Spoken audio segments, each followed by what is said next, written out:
ojek, cari keong di sawah untuk makan, dan kehidupan yang sangat memprihatinkan. Mari kita sambut Deddy Mulyadi. Iya, Bang Deddy, terima kasih ya. Terima kasih. Silakan duduk. Pekerjaan orang tua apa? Tentara. Tentara. Terakhir tentara. Baik. Ibu? Ibu petani. Anda anak keberapa dari berapa bersaudara? 9. Anak ke-9? Anak ke-9 dari 9 bersaudara. Ayah Anda tentara. Ya. Tapi sepintas saya baca riwayat hidup Anda, kok hidup Anda lebih banyak prihatin dan lebih banyak susahnya. Anak tentara kok hidupnya susah ya? Ya tentaranya kan sampai 28 tahun. Pangkatnya prajurit kader, palang 3 di sini. Oh, sampai umur berapa tadi? 28.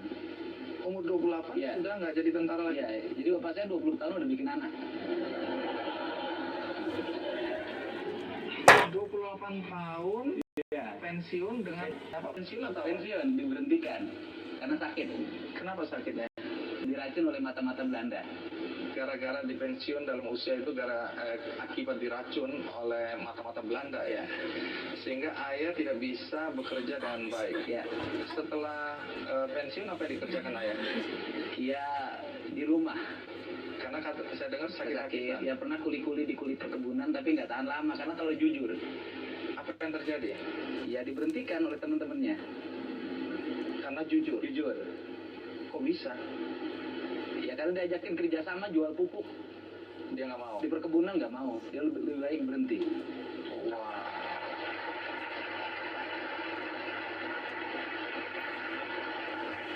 Setelah itu, siapa yang mencari nafkah? Iya dari sawah. Ibu saya yang sering ke sawah. Sebagai apa? Iya kadang-kadang kulit tandur. Jadi ibu menjadi Kulit tandur kadang-kadang nyangkul. sebagai tulang punggung keluarga. Keluarga. Seberapa susahnya sih hidup Anda waktu itu? lain itu. Kalau tanggal muda Mm-mm. itu baru dapat ikan asin. Kalau sudah mulai tanggal 5 ke sana, garam, dikasih bawang, disimpan di keler. Keler itu apa ya? Tempat itu makanan yang dari beling itu, dari kaca. Jadi makan nasi. Nu aya janelaan. Tanggal 5, lauknya garam, Garam, Kaca. bawang, pakai bawang segitu aja.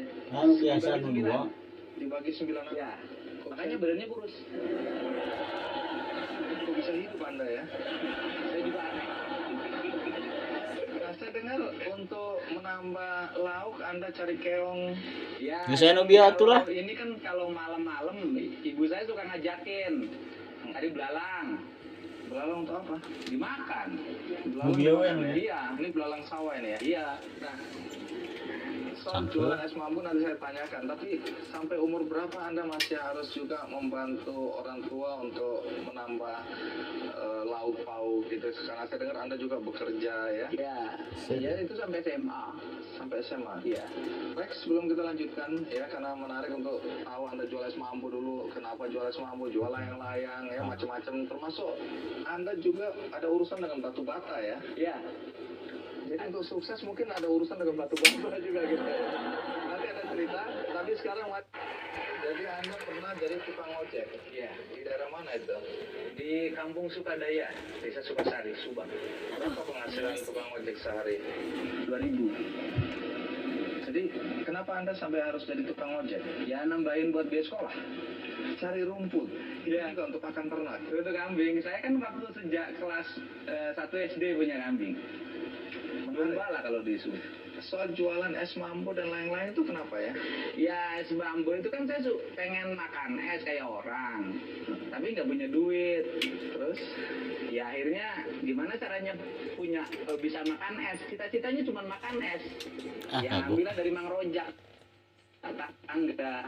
Oh, masih kenal Mang Rojak ya? Oh masih Haji Rojak. Oh, terus? Nah kemudian dapat 50 kan satu kali tempatnya itu 50 itu dapat pelingnya 5 lebihnya itu untuk boleh dimakan. Nah saya malah ketika dagang itu malah nggak makan karena sayang dibuangin semuanya. Oh. naluri bisnisnya udah mulai nih ya. Ya, Jual layang-layang juga. layang-layang waktu SMP. SMP jual SMP layang-layang. saya lihat orang main layang-layang, saya pengen main layang-layang tapi nggak beli. Ya coba kita jualin pinjam uang orang. Kemudian akhirnya ketika sudah beli, sayang juga kalau dipakai main layang-layang. Jual lagi. Jual lagi. Apa urusannya kambing, cincin, dan Ya, orang-orang kan pada punya kambing tuh. Iya. Oh, saya kok nggak punya, gitu kan? Saya pengen juga kayak orang gembala kambing, gembala domba. Kata bapak saya, duitnya dari mana? Punya nih cincin, jual. Nah, waktu itu akhirnya dijual, harganya Rp7.500. bisa beli kambing. Beli. Tapi gara-gara itu saya dengar keluarga mulai beternak. Dan Ya, domba menyelamatkan Iya. keluarga Anda. Ya saya sama kakak saya yang kedua paling gede namanya Kang Ade. Sama ibu saya yang tukang nyabit rumput. Ya saya tukang gembala. Dan dari situ beranak dua jadi 40. Oke, domba menyelamatkan keluarga Anda karena saya dengar sekolah apa segala macam dibiayai dari ternak domba itu tadi ya. Iya. Jual bata itu bagaimana ceritanya? Ya bukan jual. Jadi gini kan kalau kita suka pengen punya duit juga. Kalau buat hari raya Lebaran kan buat beli baju baru. Iya. Nah itu saya suka kuli mikul. Kuli mikul. Mikul bata itu kan ngangkutnya jauh tuh hampir 5 km dari hutan kan, dibawa ke kampung dibakar. Satunya dibayar perak. Saya bisa bawa 10 biji, 10 perak. Umur berapa itu? Ya SD lah kelas 4. Orang tua tahu ini. Tahu. Nah kemudian uangnya disimpan-simpan. Pekerjaan Anda sekarang apa? Jadi bupati.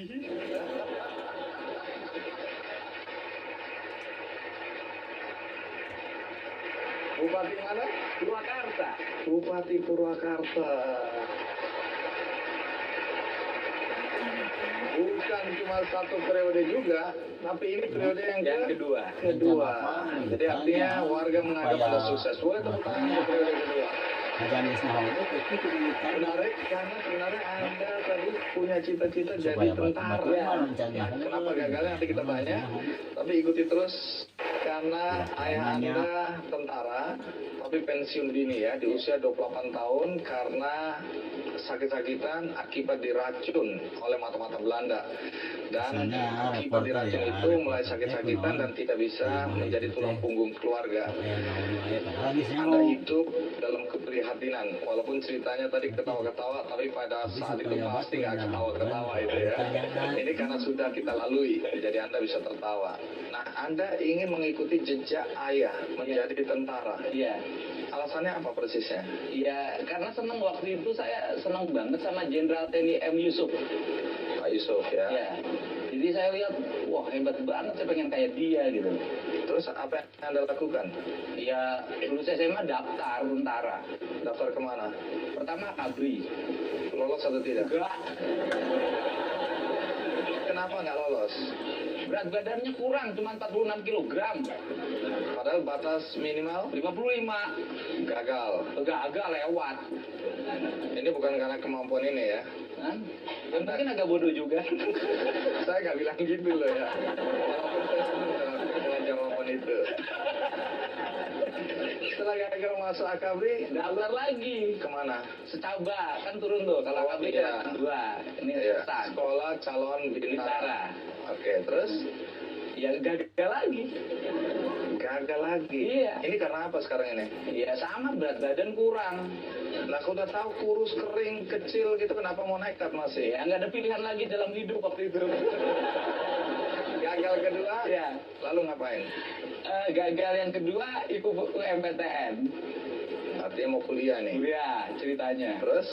Lulus. Oh, lulus, karena nggak Gak ada. bodoh kan? Enggak. Ya. Walaupun saya nggak tahu nilainya pas-pasan. Lolos. Lulus. Masuk di mana waktu itu? 4. Jurusan? Fakultas Hukum. Ini kan anak miskin ya, minta maaf ya. Dari mana biaya kuliahnya? Ya itu nggak jadi. Ya nggak diambil.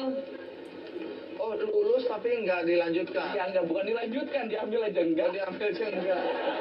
Jadi lulus tapi nggak masuk. Iya nggak daftar ulang. Oh, terus jadi Cuman lihat di koran ada namanya, sudah lah. karena apa? Nggak punya duit. Oh, alah. Jadi dugaan saya benar ya? Benar sekali. Ya. Lalu ngapain? Ya waktu habis itu pergi ke Purwakarta. Untuk Ya daripada di rumah bengong, bingung, ikut sama kakak saya. Kakak ini orang kaya. Oh repot. Apa kaya dan repot apa? Dia di asalnya kerja di PDAM, kepala bagian. Iya. Tapi hasilnya jelek, jadi tukang jaga genset diturunin. Terus Anda tumpangi. Iya ditumpangin. Semakin susah. dong. Iya, rumahnya ngontrak. Mau roboh gini aja rumahnya. Lah kok Anda nggak kasihan? Ya sekalian lah biar belangsaknya bareng.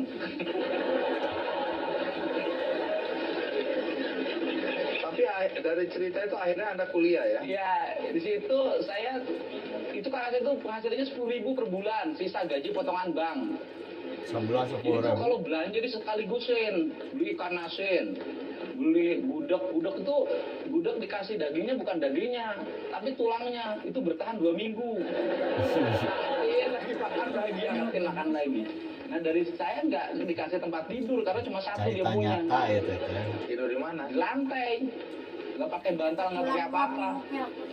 Bertahan berapa lama? Setahun, Yang jadi tukang ojek waktu itu ini, masa-masa ini? bukan waktu SMA. Oh, ini Udah lulus SMA. Oh, ini sudah lulus ya? Tidur, jadi kalau akibat tidur itu mungkin karena dingin dan lapar tiap malam tuh bangun. Terus? Ya sholat. Oh, ada positifnya. Ada positifnya. Jadi belangsak itu memang membuat kita ingat Tuhan. Ingat Tuhan. Bukan berarti sekarang nggak ingat Oh loh ya? ingat perlu pasti, Ingat, kalau ingat. sekarang lebih ingat lah. Cuma caranya beda. Caranya beda. Akhirnya kan kuliah. Ya kuliah di STH. Duitnya dari mana nih? Ya Sama, ngerti. spekulasi aja. Spekulasi apa? Ya coba-coba, siapa tahu ada duitnya. Akhirnya bagaimana? Ya ikut bisa kuliah. Mengenal organisasi. Nah, karena saya dengar waktu kuliah Anda juga jualan ya? Ya. Jualan apa? Jualan bala-bala. Bala-bala itu apa? Gorengan. Teman-teman tahu nggak jual bala-bala itu? Tahu. Nggak malu tuh. Ya malu tapi kepaksa. Berapa lama jual bala-bala itu? Ya hampir 2 tahun. Itu yang dipakai untuk Ya modal organisasi, modal kuliah. Terus kemudian juga saya kalau malam suka ngakal-ngakal. apa? Jadi kalau pergi ke kuliahan jalan kaki. Nah kuliah ini kan banyak karyawan tuh. Nah saya selalu pulangnya jalan kaki sama teman saya namanya Komaruzzaman. Terus? Dan nanti biar jalan karena suka diajakin mampir makan bakso kalau malam.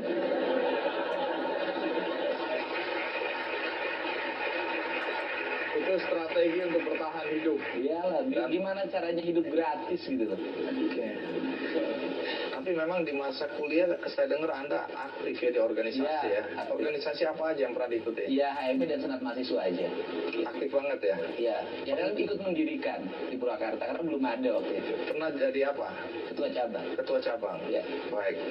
Nah, dilihat dari perjalanan yang berliku-liku, yang jadi pertanyaan kemudian adalah bagaimana Anda kok bisa jadi bupati? Nanti dijawab. Oh iya. Sebelum kita lanjutkan, ada baiknya kita sejak kecil sampai dewasa hidup dalam keprihatinan membuat Dedi tidak membayangkan bisa menjadi orang nomor 1 di Kabupaten Purwakarta. Pertanyaannya bagaimana sampai dia bisa sukses, apa rahasia suksesnya, dan siapa orang yang paling berjasa dalam hidupnya. Ikuti terus Weekendy. Dengan hidup Anda tadi mahasiswa, jualan, nggak malu ya, mencari tambahan. Bahkan saya dengar Anda nggak makan 3 hari waktu kuliah dulu. Iya. Nggak mati itu ya. Pengalaman hidup yang tidak mudah. Sekarang yang jadi pertanyaan adalah bagaimana Anda bisa jadi bupati? Bagaimana ceritanya? Ya, berawal dari karir jadi anggota DPRD. Oke, Saya DPRD dimulai dari pedagang beras. pedagang beras. Saya jualan beras, kemudian punya uang, punya modal. Nyalon anggota DPRD, saya menang. Kemudian saya jadi anggota DPRD jam 5 pagi sudah di kantor. Ngapain? Bikin konsep, bikin pandangan. Waktu itu dominasi saya terhadap pemerintah sangat kuat. Gagasan-gagasan saya. Hampir 3/4 gagasan pemerintah itu dipasok dari DPRD. Karena Anda memang sudah terbiasa berorganisasi ya, aktivis ya.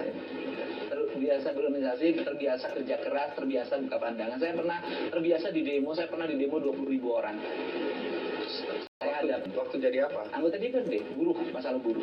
Sampai hari teman-teman pendemo itu jadi teman. Sehingga ketika saya jadi bupati, nggak ada lagi yang demo. Kemudian, apa yang membuat Anda tertarik masuk ke jalur politik? Ya, bisa berbuat lebih banyak dalam membuat kebijakan-kebijakan. Mas Andi sekritis apapun kan susah, paling jadi wacana. Kalau bupati bisa langsung action. Oh, Ceritanya begitu. ceritanya begitu. Oke. Tapi sebelum jadi bupati kan Anda jadi wakil bupati Iya. setelah dari Ya dia anggota DPRD, teman saya ngomong, kamu jangan lama-lama di sini. Itu udah 3 tahun. Pusing kita katanya, dengerin kamu tiap hari ngomong kita nggak ngerti. Bikin pandangan umumnya bahasanya terlalu tinggi katanya. Udah pindah dari sini. pindah kemana? Jadi wakil bupati. Wakil bupati ini kita nggak percaya diri waktu itu ya, karena usia saya baru 30 tahun. Terus kemudian bagaimana Anda kemudian ikut pilkada dan Ya ikut pilkada juga nekat. nekatnya? Ya modalnya cuma 500.000 di dompet. Kok bisa? Saya nekat aja 500.000 di dompet, daftar aja ke KPU. Gimana? Saya dari dulu yakin betul kalau punya niat pasti Allah berikan jalan. Jadi waktu ikut pilkada sebagai calon bupati, Ya melawan itu bupati tahun berapa? 2008 Hasilnya? menang. Prosentasenya? Hampir 40%. Itu tahun 2008 Ya. sampai 2013 terus kemudian sekarang periode kedua. Periode kedua. Anda menang lagi. menang lagi Prosentasenya? 67%.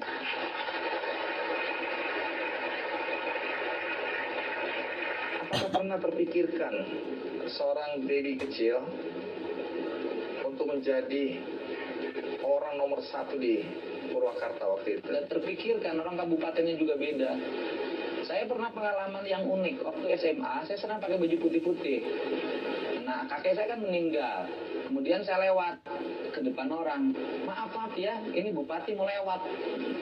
Oh, jadi dari kecil Anda dibilang gitu? Iya. Bapak saya marah. Ngomong sembarangan aja, bupati mau lewat. Apa katanya gitu. Wah. Tapi ayah Anda sempat lihat Anda jadi bupati? Masih ada. Sampai Saya ikut di rumah. Wah, jadi apa yang dia bilang dulu, sekarang ternyata anaknya jadi bupati beneran? Iya, katanya nanti begini. Amin. Amin, amin, amin.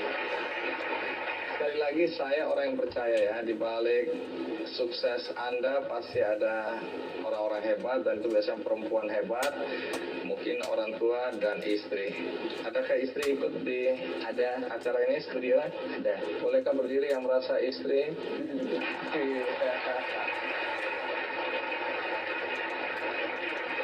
Baik, terima kasih. Anda dianggap sukses ya, memimpin Purwakarta. Yang tentu kita ingin tahu apa yang Anda ingin lakukan ketika Anda terpilih menjadi bupati. Bisa cerita apa? Melayani seluruh masyarakat miskin terutama, sehingga saya buat kebijakan itu sekarang pendidikan gratis untuk seluruh rakyat, berobat gratis untuk seluruh rakyat, dijemput pakai ambulan ke rumahnya, diantar ke rumah sakit. Rakyat boleh SMS, boleh telepon dalam setiap saat pada saya ketika ada kesulitan. Sehingga istri saya tahu HP saya hidup 24 jam. Saya kalau tidur bangun, kalau ada SMS, saya jawab. Karena banyak sekali tengah malam rakyat ke rumah sakit, kelas 3-nya akunya penuh direkturnya. Itu saya suka langsung telepon, saya tanggung jawab. Kalau nggak ada APBD-nya, tagih pada saya pribadi. Saya bilang rumah saya masih cukup untuk dijual.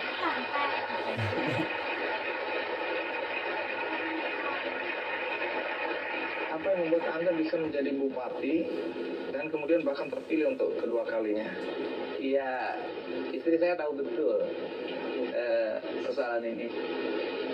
Di hati saya,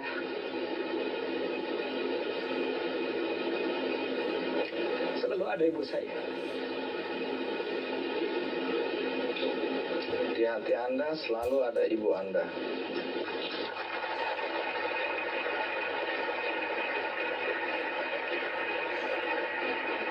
Kenapa Anda menangis? Apa yang teringat? Rasanya tidak pernah mengaku sakit, tidak pernah mengaku susah. Dia selalu tersenyum ketika menghadapi kesulitan. Ibu Anda masih ada? Sudah tidak ada. Kita Anda kenang tentang ibu. Iya, dan ketika dia tidak punya daya ingat apapun terhadap sesuatu, saya selalu bercerita dan selalu meminta sesuatu, dan nggak tahu apa yang saya minta selalu terpenuhi oleh Allah.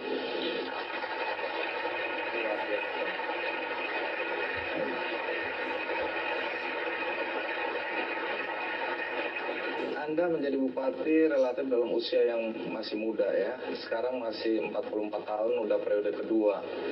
Adakah pesan yang Anda bisa sampaikan kepada generasi muda untuk mengikuti semangat Anda, anak miskin yang kemudian bisa menjadi bupati? Setiap orang punya harapan. Tidak ada kata miskin, tidak ada kata kampung, tidak ada kata tertinggal. Yang ada adalah kita setara siapapun dengan siapapun.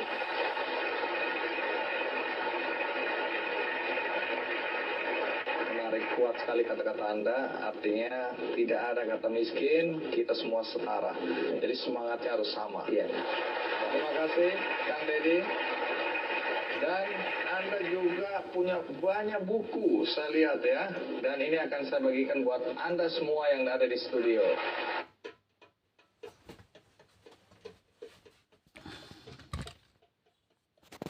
Tua untuk